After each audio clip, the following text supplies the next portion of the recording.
अभी आप देख रहे हैं बीबीसी आप तक व बीएनपी न्यूज। मोनिका कुमारी से सुने समाचार। मधुबनी जिला का सही उत्थान के लिए अत्याधुनिक सुविधाओं से युक्त कृषि विश्वविद्यालय खोलने की जरूरत, उद्योग मंत्री समीर महासेठ। पूर्व केंद्रीय मंत्री चतुरानंद मिश्र का बड़ा सपना था कि हम मधुबनी के राजनगर में कृषि का एक विश्वविद्यालय खोलें। उस सपने को पूरा करने के लिए हम संत कुमार चौधरी से आग्रह करते हैं कि जिस तरह से वे कृषि क्षेत्र में बेहतर कार्य कर रहे हैं, मधुबनी के सही उत्थान के लिए यहाँ एक अत्याधुनिक सुविधाओं से युक्त एक कृषि विश्वविद्यालय खोले, ताकि इसकी रोशनी मधुबनी जिले समेत पूरे राज्य में फैले। यह बातें बिहार सरकार के उद्योग मंत्री समीर महासेठ बेनीपट्टी के चांदपुरा बसेठा में एसके चौधरी न्यास के द्वारा संचालित कृषि विज्ञान केंद्र में आयोजित 7वें अंतर्राष्ट्रीय महासम्मेलन में अपने संबोधन के दौरान कहा। इसके साथ ही उद्योग मंत्री समीर महासेठ ने उद्योग विभाग द्वारा किए जा रहे कार्यों पर विस्तार से प्रकाश डाला। वहीं एसके चौधरी न्यास के प्रमुख संत कुमार चौधरी ने कहा कि हम लोग को कृषि क्षेत्र को सबसे अधिक महत्व देने की जरूरत है। उन्होंने बताया कि यह सौभाग्य है हमारा कि विश्व का 35% मिलेट हमारे मिथिला में पाया जाता है।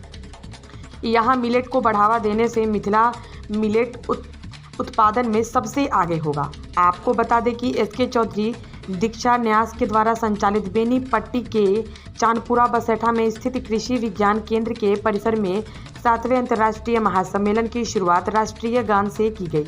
इस अवसर पर उपसभापति बिहार विधानसभा महेश्वर हजारी, भारत में लिथुआनिया दूतावास के उप प्रमुख जाइमेनास मोजीरुटीस, मंत्री उद्योग विभाग समीर महासेठ, सदस्य बिहार विधान परिषद मदन मोहन झा, सदस्य बिहार विधानसभा अरुण शंकर प्रसाद, पद्म भूषण एवं पूर्व मंत्री भारत सरकार हुकुमदेव नारायण यादव एवं अन्य विशिष्ट अतिथियों के साथ दीप प्रज्वलित कर सेमिनार का उद्घाटन किया। बताते चले कि इस आयोजन का विषय कृषि विकास में संसाधनों का सतत उपयोग, इसकी चुनौतियां एवं सुविधाएं रखा गया था। इस अवसर पर बोलते हुए जिलाधिकारी अरविंद कुमार वर्मा ने कहा कि आज़ादी के बाद हमारा प्रखर कृषि वैज्ञानिकों और श्रमशील किसानों की बदौलत हमारे देश में कृषि उत्पादों में आत्मनिर्भरता हासिल कर ली। हमने कृषि क्षेत्र में विकास की गति प्राप्त करने के लिए तकनीकों का अंधाधुंध इस्तेमाल शुरू किया और आज इसके कुपरिणाम भी दृष्टिगोचर होने लगे हैं। कई भूभागों में बिना कीटनाशक और उर्वरक के कृषि की उत्पादकता की उम्मीद भी नहीं की जा सकती। इतना ही नहीं, देखा जा रहा है कि भूगर्भीय जल का स्तर भी धीरे धीरे गिरता जा रहा है। यही वक्त है जब हमें सचेत होना होगा ताकि कृषि क्षेत्र में व्यापक उपलब्धियों को कायम रखा जा सके। उन्होंने इस अंतर्राष्ट्रीय सेमिनार के आयोजन के लिए संत कुमार चौधरी जी को भी धन्यवाद दिया और कहा कि आगे भी इस प्रकार के आयोजन से जिले को लाभान्वित होने का अवसर मिलता रहेगा। बिहार झारखंड संपादक विनोद पांडे के साथ मधुबनी से किशोर कुमार की रिपोर्ट। को पर महत्व देना पड़ेगा, इसका महत्व देना पड़ेगा कि हम कृषि को ज्यादा महत्व दें। आज हम सभी विश्व के लोग अंतर्राष्ट्रीय मिलेट्स ईयर 2023 मना रहे हैं। मैं जिलाधिकारी महोदय से कहना चाहूंगा, यह सौभाग्य है हमारे मिथिला का कि विश्व का 35% मिलेट हमारे मिथिला में पाया जाता है। ये कितनी बड़ी बात है। और हम किसानों को बताना चाहते हैं, युवा वैज्ञानिकों को बताना चाहते हैं कि देखिए, आज जो परिस्थिति किसान की है उसमें अगर सही सुधार चाहते हैं तो उसे कैश क्रॉप्स उगाना पड़ेगा। और अगर मिलेट्स को हम बढ़ावा देंगे तो हम समझते हैं वो दिन दूर नहीं है जैसे कि धान या गेहूं 10 रुपए, 20 रुपए, 30 रुपए, 40 रुपए किलो बिकता है। मिलेट्स, रामदाना, चाहे वो कौनी हो, सामा हो, कोदो हो, 400 रुपए, 500 रुपए किलो बिकता है। तो आप मिलेट्स को अपनाएं। और ये जो अंतर्राष्ट्रीय मिलेट्स के रूप में हम लोग मना रहे हैं, ये सुनहरा अवसर है कि हम अपने मिथिला को पूरे विश्व के पटल पर ऐसा छाप छोड़े कि हमारा मिथिला मिलेट्स उत्पादन में सबसे ऊंचा था और आगे हम सब फिर करके दिखाएंगे। आज देश का 75वीं आजादी का वर्षगांठ हम मना रहे हैं। कितनी सौभाग्य की बात है। हम अपना जन्मदिन मनाते हैं, बेटे बेटी का जन्मदिन मनाते हैं, माता पिता का जन्मदिन मनाते हैं, दोस्तों का जन्मदिन मनाते हैं, लेकिन आज मेरा सौभाग्य है, आज हमारा सौभाग्य है, समूचे देशवासी का सौभाग्य है कि हम 75वें वसंत में प्रवेश कर गए हैं। और आजादी के इस अमृत महोत्सव में एसके चौधरी एजुकेशन ट्रस्ट द्वारा संचालित कृषि विज्ञान केंद्र एवं शंकरा ग्रुप ऑफ इंस्टीट्यूशन को यह सौभाग्य प्राप्त हुआ है कि यहां पर 31 देशों के प्रतिनिधि को यहां बुला करके और इस देश के राज्य के किसानों को बुला करके, वैज्ञानिकों को बुला करके जो यहां पर एकत्रित किया गया है, मुझे पूरा भरोसा है कि इससे हम लाभान्वित होंगे, इससे हम कुछ सीखेंगे। कि इतना महत्वपूर्ण कार्यक्रम मधुबनी जिला में यहाँ कृषि विज्ञान केंद्र में आपने आयोजित कराया है।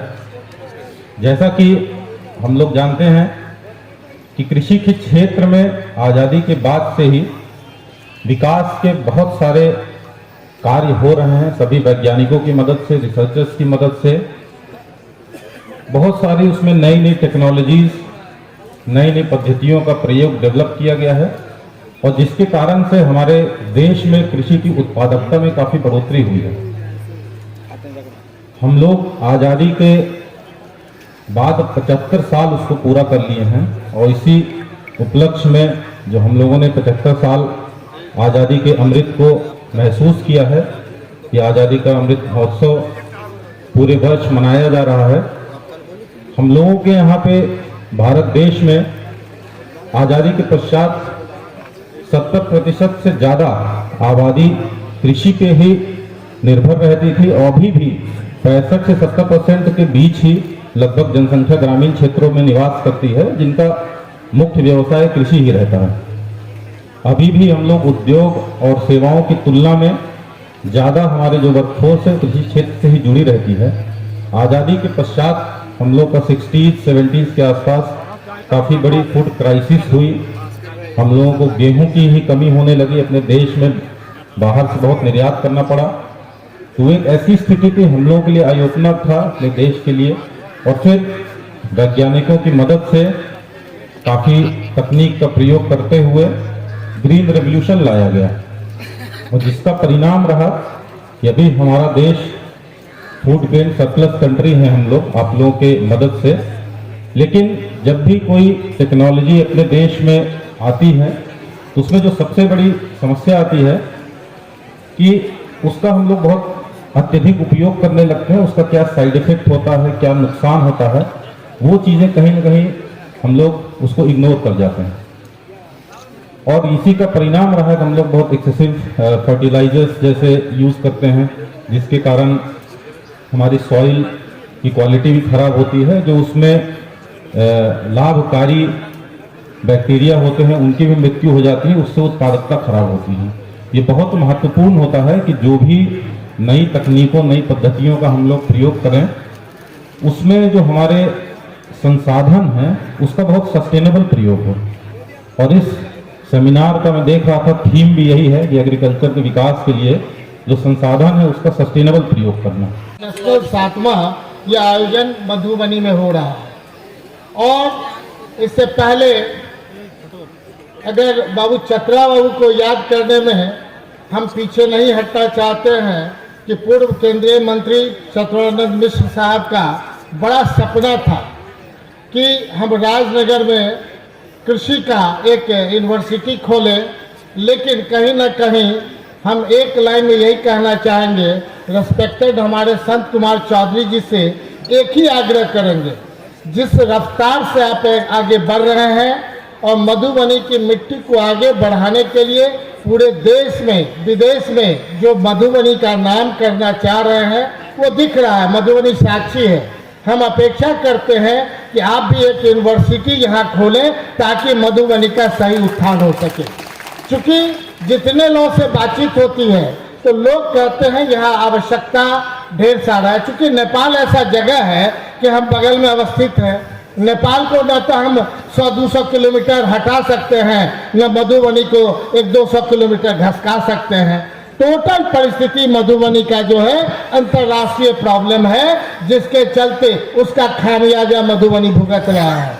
जितने जगह जाते हैं तो जो बैकवर्ड डिस्ट्रिक्ट में हमारा मधुबनी रहा उसे डेवलप करने के लिए मेरा मानना है कि सारे लोग विशिष्ट बड़े सेमिनार ही चल रहा है, 3 दिन का सेमिनार होगा। ये कन्वेंशन से पता चले कि आखिर हमारा गरीबी रेखा से निकालने के लिए यहाँ के किसानों, यहाँ के व्यवसायियों, यहाँ के उद्योगपतियों को कैसे हम पूरे बिहार में पहले 1 to 5 में आने का प्रयास करें। इसके बाद देश की बात तो होती रहेगी। पहले हम जो नीचे स्तर पर बिहार में है उसे असली ऊपर स्तर पर 1 to 5 में कैसे आवे, क्योंकि बार बार ये होता है हर एक चीज का मार। अगर 5 दिन नेपाल में पानी हो जाता है तो यहाँ पे 12 जिला है वो परेशान हो जाता है। लेकिन हम समझते हैं कि जो अभी के हिसाब से हम एक सूचना देना चाहेंगे कि भारत सरकार के जो ICAR के जो हमारे अध्यक्ष थे श्री मंगला साहब, उनके अध्यक्षता में बिहार के 12 डिपार्टमेंट को ये एग्रो बेस्ड बिहार को आगे बढ़ाने के लिए एक समेकित प्लानिंग चल रही है, जो विगत 2 महीना के अंदर आप लोग तक ये रिपोर्ट आ जाएगा, जिसमें कृषि, उद्योग, ऊर्जा, minor irrigation, major irrigation, cooperative, cane department और रेवेन्यू डिपार्टमेंट, पशुपालन